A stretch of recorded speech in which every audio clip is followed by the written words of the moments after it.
I just wrote them. I don't Okay. know. Even if one student join, okay, no issue. I can. Navya Jain. Navya Jain. Nabia, okay. Yes, sir. As soon as you give me the green signal, I will begin. Yes, sir, you can start. I can start? Yes, sir. Okay, great. Thank you. Okay, Nabia, are you here? Yes, sir. Okay, good Good evening. evening, sir. Okay, again, welcome. Okay, so glad to see you again online. Okay, so this class is MPSC 005. The title of this course is State and Society in Africa. Okay, this is a course I really Yes. love because Africa has been of a great interest to me, both in terms of classroom teaching as well as for research. Also, I've done some writing from that.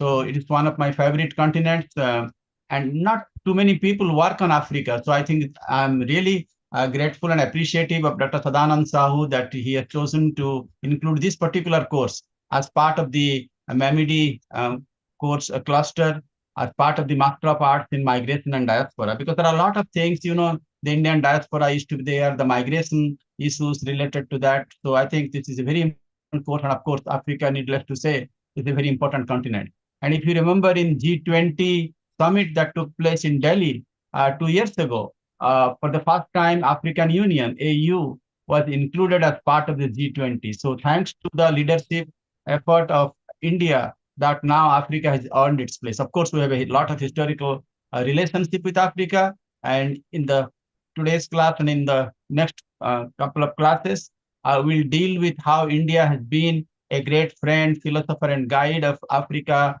on a win-win situation on both sides.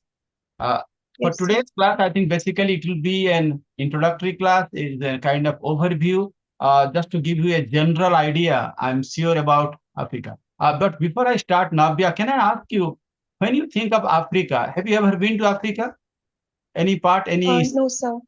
Okay, great. Uh, of course, me, I think I have been to Egypt, and couple of times I've stopped in some African countries, but I have not deeply entered into any of those African countries. I would love to see some of those countries, at least in different parts, east, west, north, south, because it's as like in India, it's a very diverse continent with different kinds of people, tribes, clans, culture, subcultures, and a lot of those kind of things. Nabia, I Yes, have sir. a query or a question. When you think of Africa, Yes. just as a student or maybe a curious inquisitor, okay, what are the three things or five things that come to your mind? If I say just the word Africa, what comes to your mind? Sir, first of all, there is not very much that I've heard about the economic growth of Africa. Secondly, I've heard that many Indian missions have been sent to Africa for the military aid. So, thirdly, I've seen very humanitarian acts done by famous people for the African continent. So, all this means that there is a lack of growth or lack of like there is a gap which needs to be filled. That is what I can gather about African subcontinent without actually knowing about it. Right, right. I think that's a very important observation. That's a very good observation. Quite inquisitive. Okay. Anything else about Africa that you are very curious to know, just out of curiosity? Yes, so since the advent of social media, Mhm. I've seen a lot of African culture surrounding, and their cultural habits are very much in congruence with our uh, traditional culture. Right. There are very similar practices, even considering the ways they eat or the kind of food they eat. Uh, Yes. there is a little congruence in all of that. Great, great, wonderful observations. Okay, I'm glad that at least you put the finger on the tip of the iceberg. Okay, of course the iceberg is pretty big. Okay, but at least you are able Yes, to enter the tunnel. Okay, so now we'll explore the big pictures. But I'm glad that at least you laid out some very opening remarks in a very appropriate way. So thank you very much. Just let me give you thank a you, very sir. brief uh, overview about Africa, okay, for a very layman, for a person who is interested about it, myself included, as a teacher and also as a student, and you also, of course, as a student, okay. Let me tell Yes, you, just run through many different important facets and fascinating things about Africa in many different ways. Some good, not some good, some positive, maybe some negatives, okay. But one of the things I like about this MEMD course, or for example, different disciplines in arts and humanities and social sciences, there is a big difference, Nabia, I think you will agree with me. There is a difference between natural science and pure science or nanoscience or bioscience and the social science. I'm a political yes, sir. scientist, okay?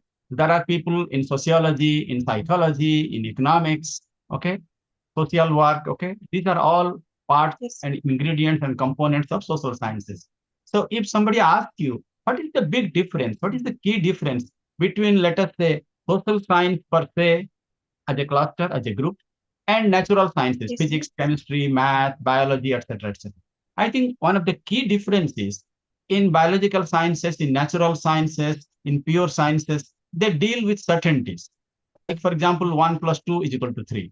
3 plus 2 is equal to 5. Yes, sir.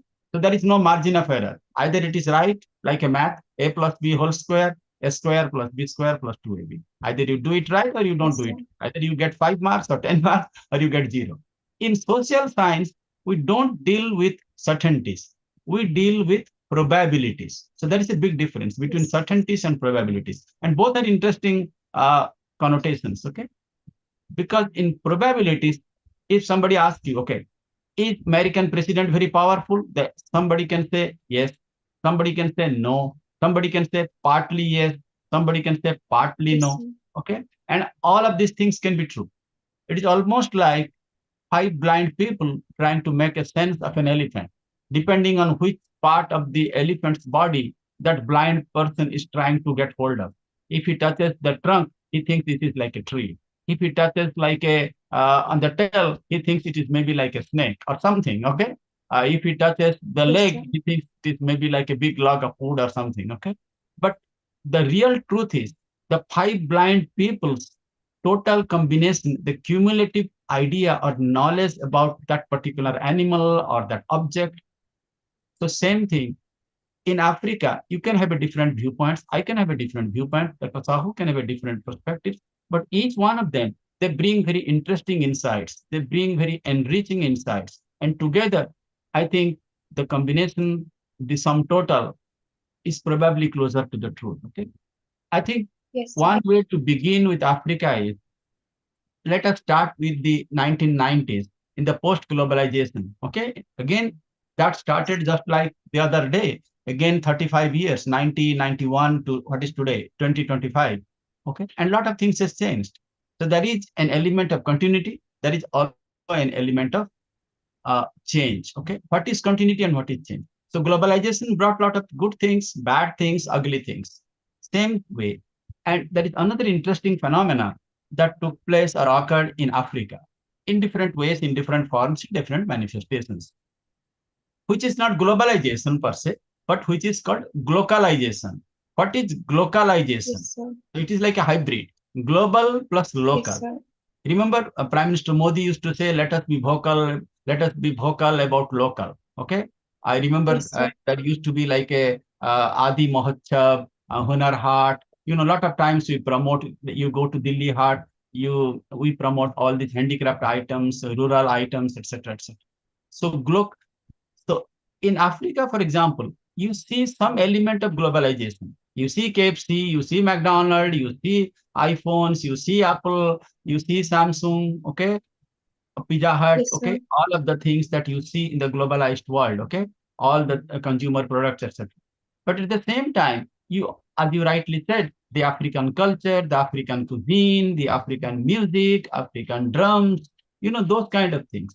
And now we Yes, see sir. it's like a combination, like a hybrid of both global plus local. And that is called glocal.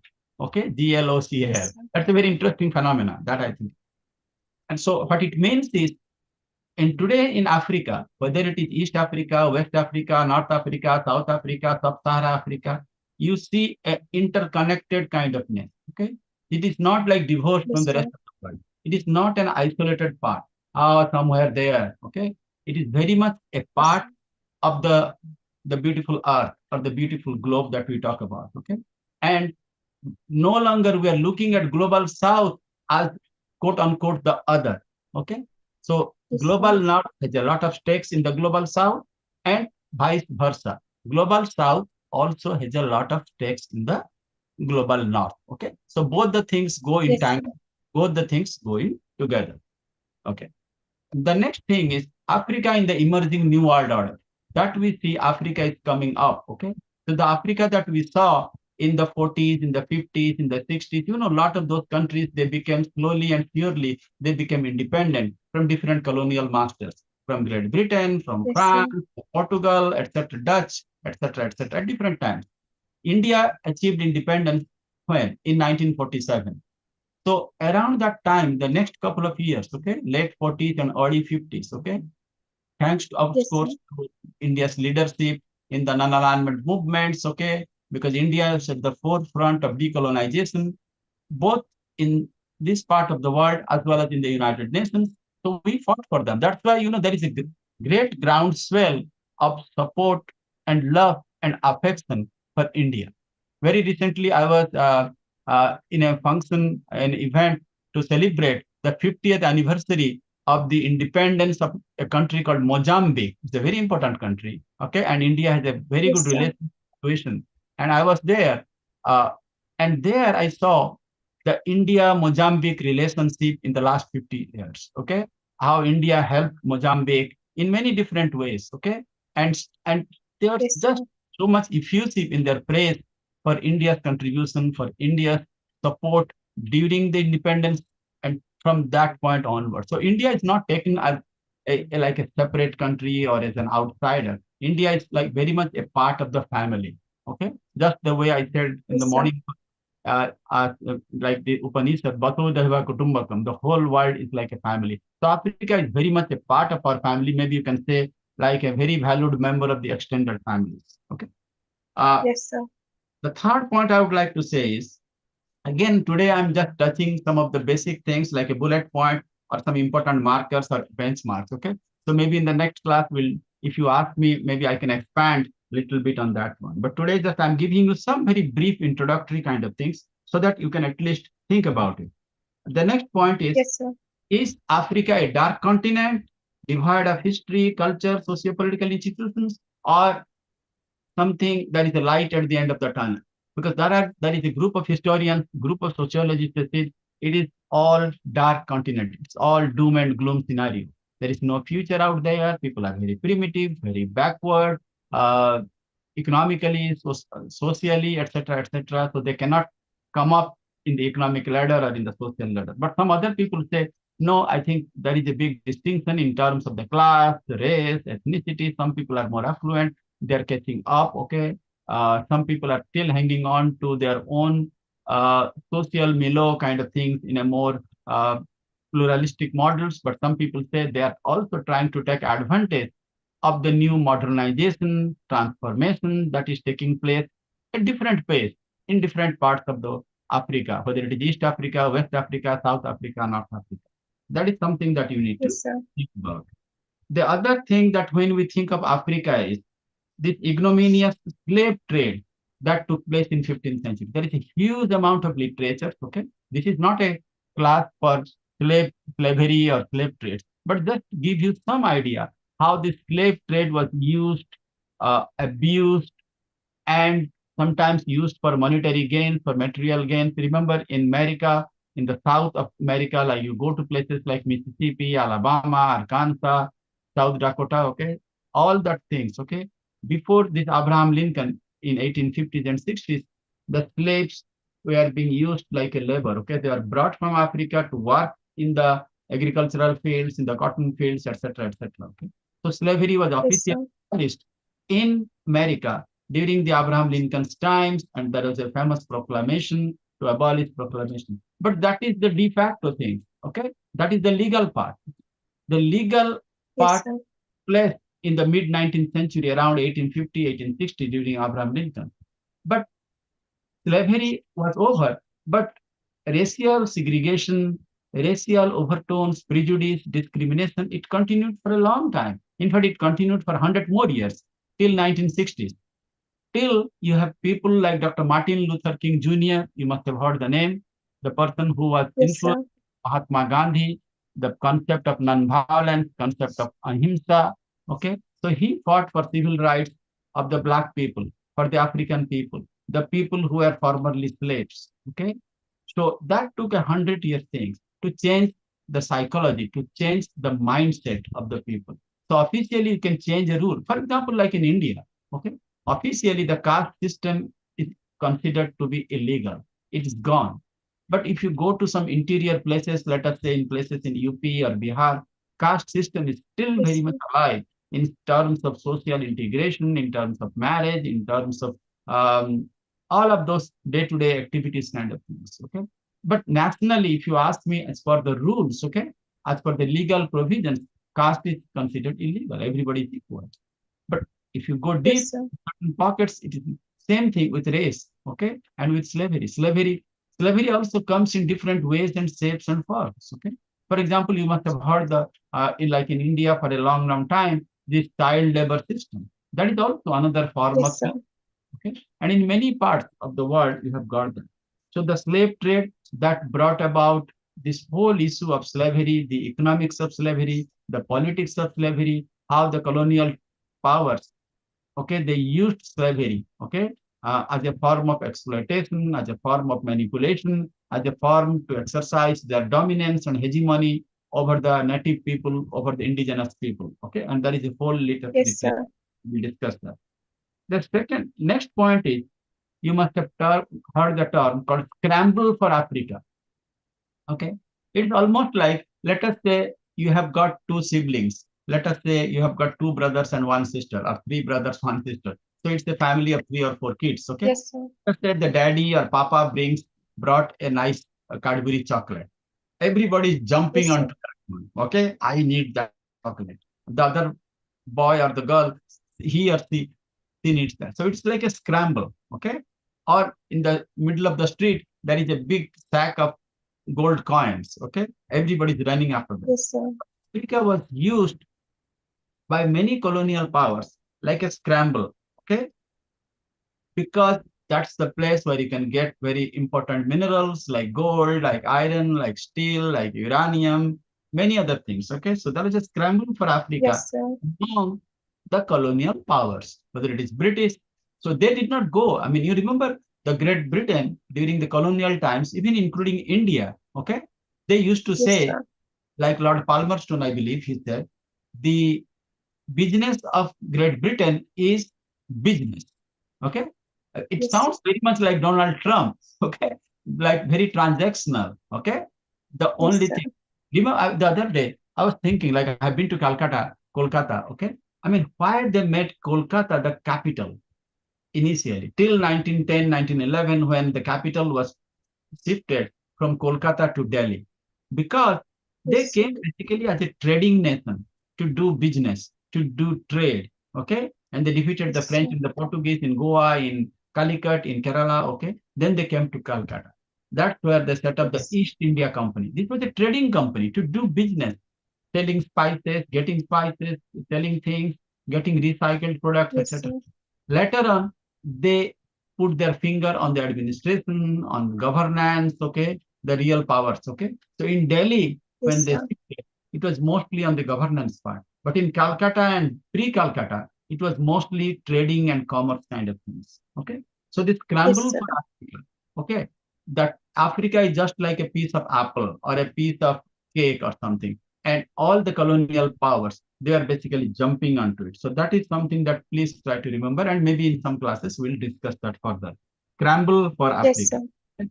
Uh, Next one is the colonial onslaught destroyed the rich physical resources, destroyed societal and cultural fabric of the African people.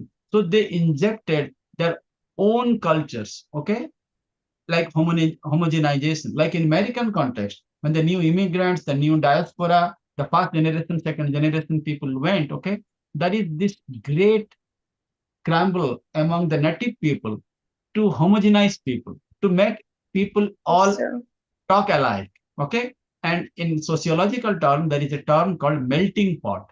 Melting pot means you put different spices into one, it make like a khichdi, okay? And it's like a one single thing in a monolithic way, okay? Monocultural ways, okay? Yes, sir. People coming from West Africa, people coming from East Africa, people coming from India, people coming from Vietnam, Laos, China, Africa, okay? And they're joining to the America in search of land, in search of opportunities, in search of jobs, in search of greener pasture, etc. Okay, and that is Yes, where sir.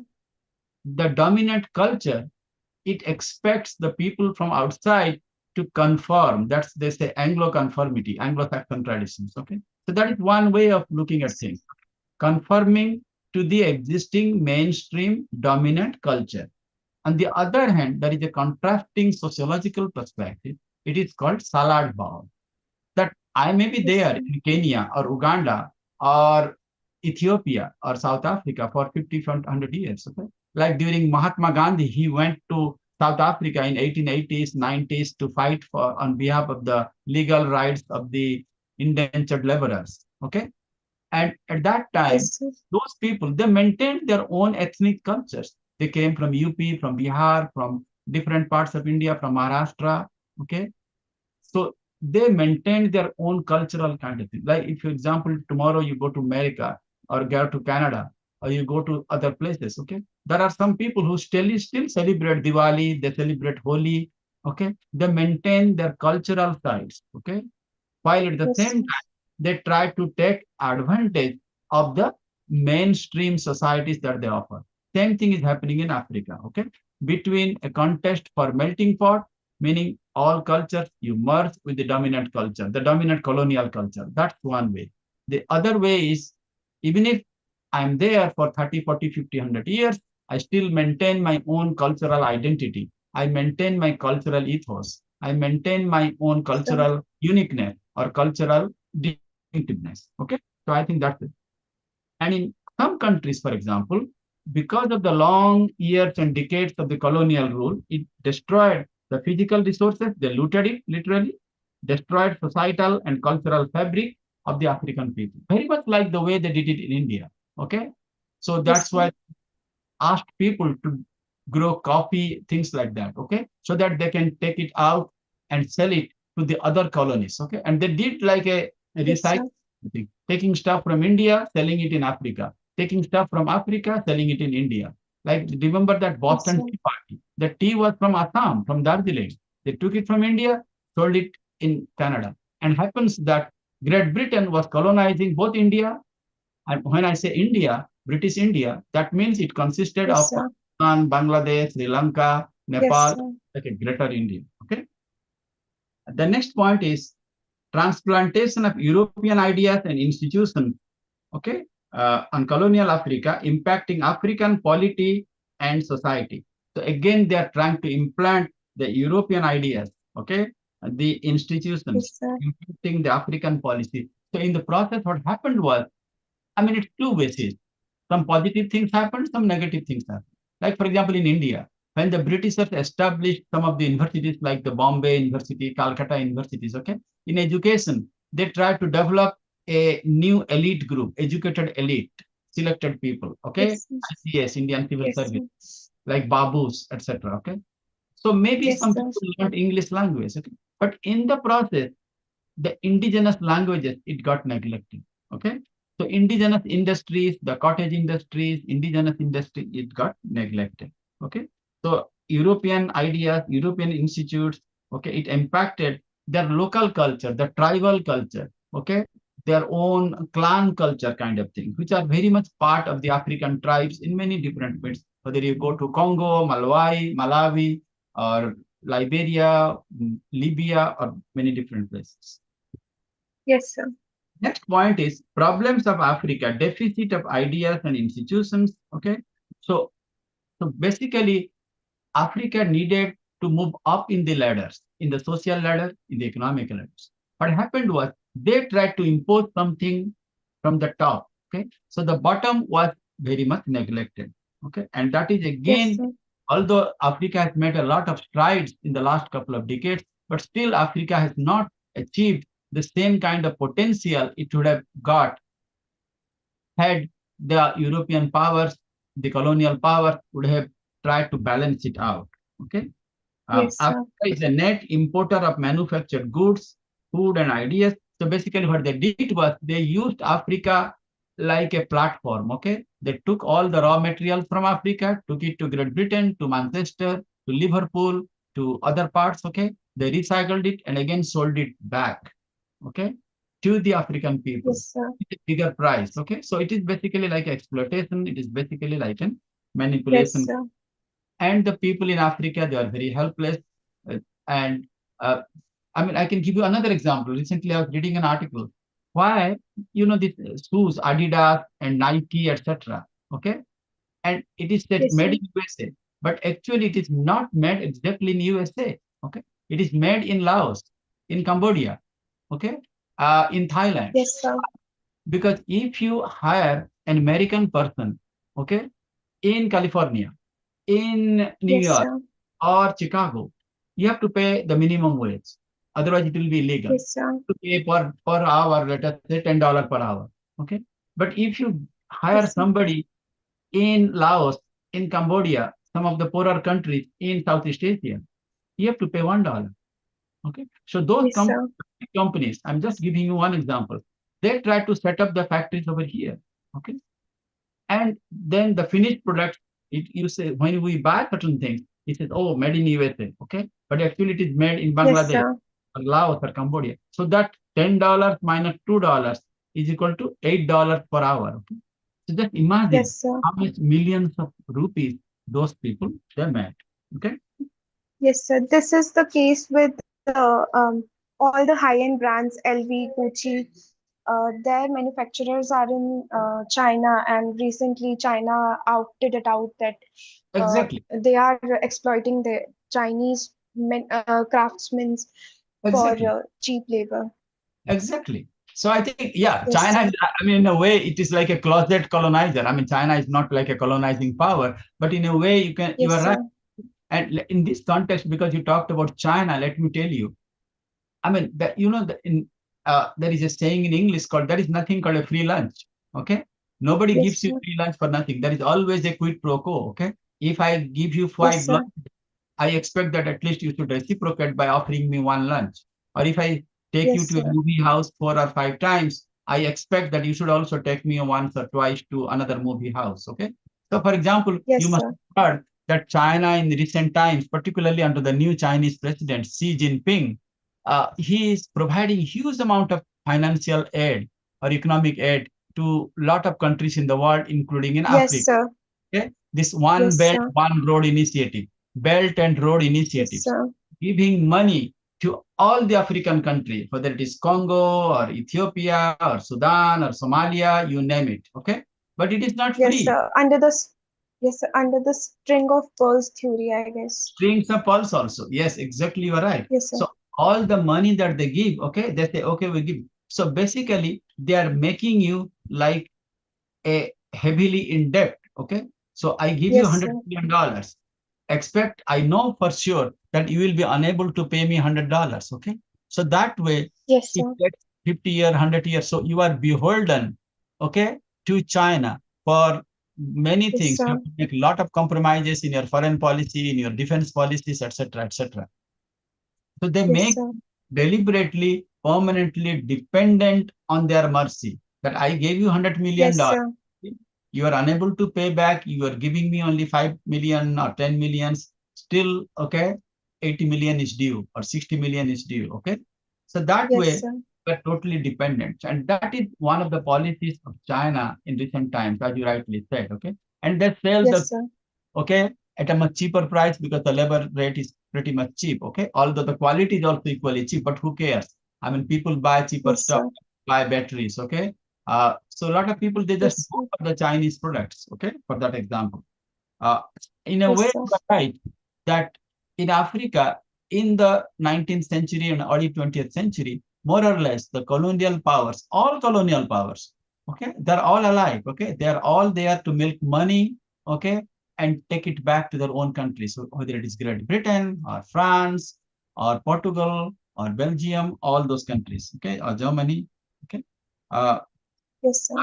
Africa's intellectual deficit. So what happened was Africa was unable, even the small elite group, the educated class or the power class, whoever wanted to move up in the ladders, they could not really move up. The reason being, there is a huge amount of backlash, there is a huge amount of intellectual deficit. It was not properly groomed. So if anybody is trying to move up, okay, so it was basically expected to move down. Yes, sir. Uh, and I remember when I was in America doing my studies, I had many friends from Africa. I used to ask them, and they told me the lot of challenges they faced, lot of impediments, lot of obstacles that they faced while trying to move up in the education ladder or in the social ladders or in the economic ladders. Okay. Yes, Africa sir. is net importer of manufactured goods, food, and ideas. Africa exporting cheaply valued commodities, raw materials, and labor. There is also impact of external influences. So a lot in the, particularly in the early part of 20th century, 1910, 1920, 1930, 1940, all different big powers, whether it is USA or China, for example, in contemporary times, okay, Great Britain, okay, they all try to extract their own pound of flesh, okay, and using all kinds of means, okay. So they are putting pressure on that. Yes, sir. In the name of good governance, they wanted puppet governments. They wanted that let African countries stay in a backward status, let it be like a banana republic, but let it serve our interest, okay. So if Yes, sir. country like to be really assertive, trying to really assert its own authority, trying to move up. There is a saying, if the pin moves up, it must be pinned down. Okay. So they Yes, use sir. KGB, the CIA, and all other agencies, okay, to overthrow that regime. Sometimes the democratic governments are uprooted, a authoritarian government comes in, totalitarian government comes in, dictatorial form Yes, governments, sir. military coup takes place, okay, with the blessings of the United States and all the big powers, or Great Britain, etc., etc. That's why you see a lot of instability in many parts in Africa, okay, and lot of things Yes, because sir. the fragile kind of things. You need to support a lot of those people, and lot of times it happens in a domino kind of thing. If one country falls down in a democratic deficit, all the surrounding countries, they are also in a very vulnerable situation because the base Yes, sir. is very weak. The base is very fragile. Okay. It's not like, for example, look at India and look at Pakistan or Yes, look sir. at Bangladesh in South Asian context. Okay. I'm not saying we are perfect in everything. We are perfect in many ways, but we also need to improve on many different parameters in the last 75, 80 years. But Yes, sir. overall, I think we are doing okay, maybe more than okay. But if you compare India's governance model, okay, with Pakistan, okay, at least we have a Yes, sir. government. It is elected government. There is an election every 5 years. Yes, sir. It might be 100% perfect. And we elect a prime minister. And so far, we have got 14 or Yes, sir. 15 prime ministers. Okay. We have a president who is the head of state. We have a prime minister who is the head of government. We have different states. In some states, we have got all kinds of governments of different political parties. There is an election. Yes, sir. It bodies. Okay. Look at Pakistan. Okay. They have a military government every now and then. Even if the military is not in power, like Ayub Khan or Parvez Musharraf or Ziaul Haq, okay, still Yes, sir. the military is still very much in the shadow. They are still very much in the power. Yes, And sir. we saw that even during the very recent Operation Sindoor, okay, when Yes, Pakistan sir. military was down. In India, we also have a very strong military, but they Yes, take care sir. of only the defense part, the military part, okay? The day-to-day Yes, administration, the sir. day-to-day governance, the elected government does it, okay? Yes, Look at sir. Bangladesh, another example. It was created 40, 50 years ago in 1971 after Yes, the sir. war. Okay. Sheikh Mujibur Rahman. Okay. He was elected. Then what happened? His entire family was killed. Okay. Then we Yes, have a sir. military government by Irsal. He continued for about what, 8 or 10 years, 11 years. Then Ziaur Rahman, another military person. Okay. Then Yes, sir. The ladies came, Hasina Wajed, Khaleda Jia, okay. So again, Hasina's government is ousted. Now Muhammad Yunus is there, okay. So you have got Yes, sir. examples of military governments, the military coup taking place in Nepal, sorry, in Pakistan, in Bangladesh, even in Sri Lanka also there was a period in which the military was there. In Nepal, for a long time the monarchy was in power. Now the monarchy is gone. Now there is other government, sometimes the left wing governments, etc., etc. But I think if you compare Yes, sir. overall, I think India's track record seems to be pretty reasonably good and pretty impressive kind of thing. Having said that, we still have got problems. There are still, we can always improve kind of things. Okay. So the same Yes, thing, sir. I think in Africa, we have got, it is almost like one step forward and three steps backward.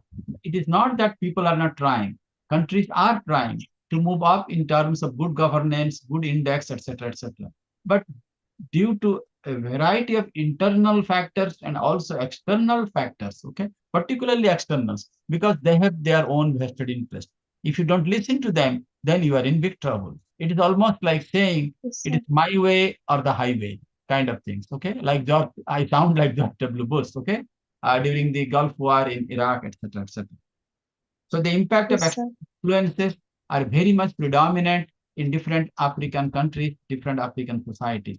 Okay, in some countries maybe more, in some countries maybe less, but nevertheless, it is very much self-evident in many parts, and that has been extremely unhelpful, rather injurious or detrimental to the development of Africa as a model continent. Yes, sir.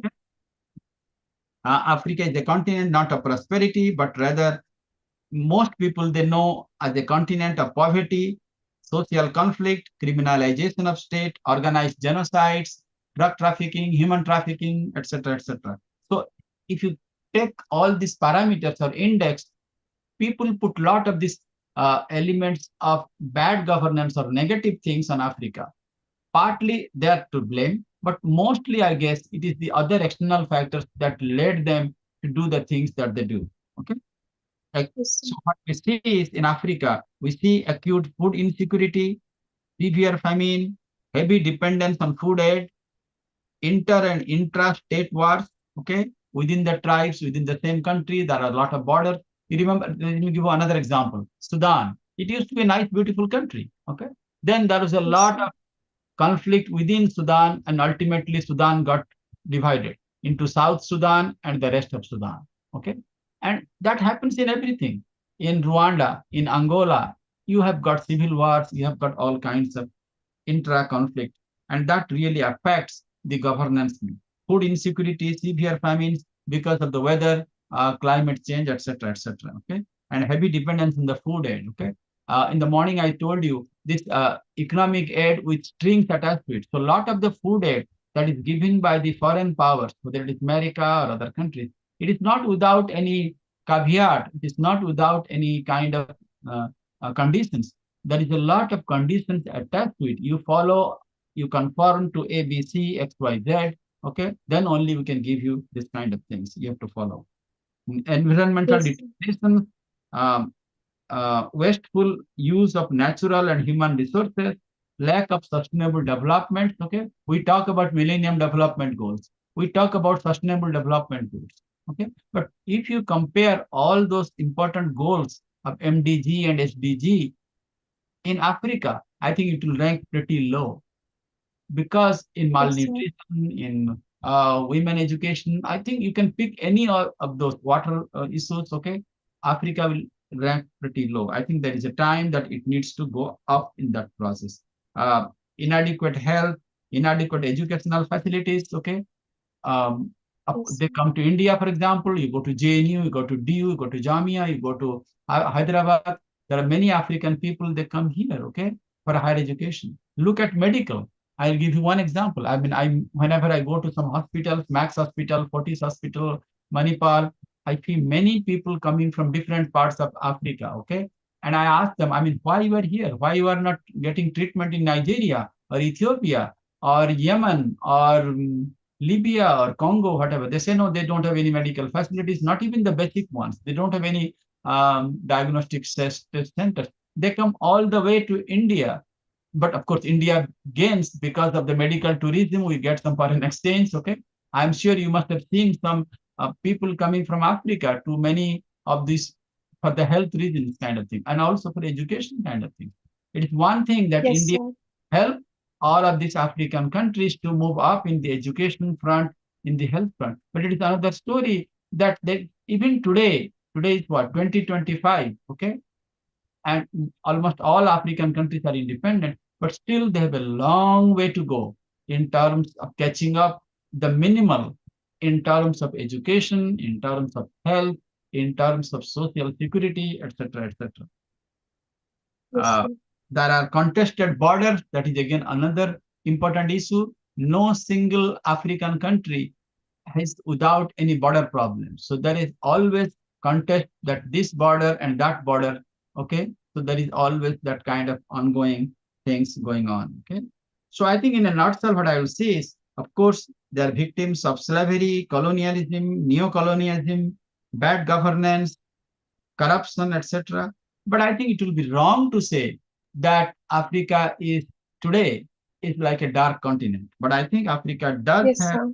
a lot of hope, lot of optimism, lot of potential. What they need is they need the help and support of the international community. Okay, and without any agenda per se. Okay. And I think if they can do that, I think Africa can definitely move up just like our brothers. Okay. Like, why it should take Africa such a long time to become a part of the G20? You don't have to beg for it, you earn it. Why not Yes, sir. any of the African countries not made a permanent member of the UN Security Council? Why not Nigeria? Why not South Africa? Why not Egypt? I can just give you any examples. Why we have to look down Yes, upon them? sir. It is our job, our means the job of the global north or the job of the affluent country, developing countries to lift up. If your one of your brother is going down, you need to extend your hand and trying to lift them up. Okay. And that way, I think we Yes, can sir. have more equitable kind of things. Okay. So I think the time is up, but I'll be very happy to take one or two questions and maybe some queries. So any comments, Nabia? Uh, Anything that comes to your Not mind? really, sir.